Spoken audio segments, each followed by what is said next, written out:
बहुत निक लग रहा है। अपने सब इतने सुंदर वातावरण बनाकर रखने छी और आनंद लऽ रहल छी। आओ एहि संबंधित एगो और सुंदर सन सुनाबी।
सत्य है अगर 4 गो महिला के एक जगह बैसा दियो काम के दिन में तो काम पूरा होने वाला नहीं है।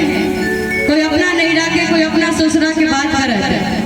ताई तुम्हारी कहिए अरे हम चाची की महिला अब फुसुर बती और की सब बढ़िया मामी के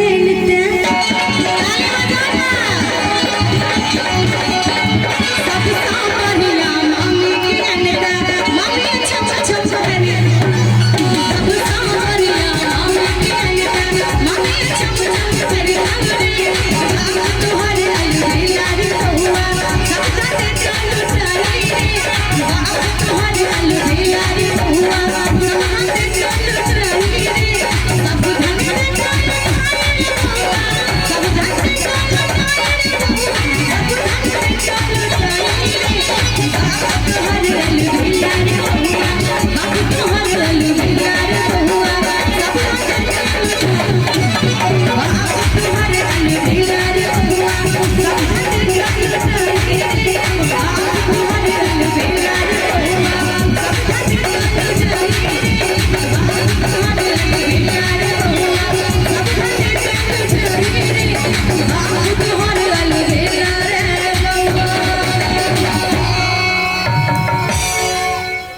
सब्सक्राइब करू विजय एंटरटेनमेंट चैनल के आ घंटी के निशान के जरूर दबाओ हमरा सबक वीडियो सबसे पहले देखबाक लेल।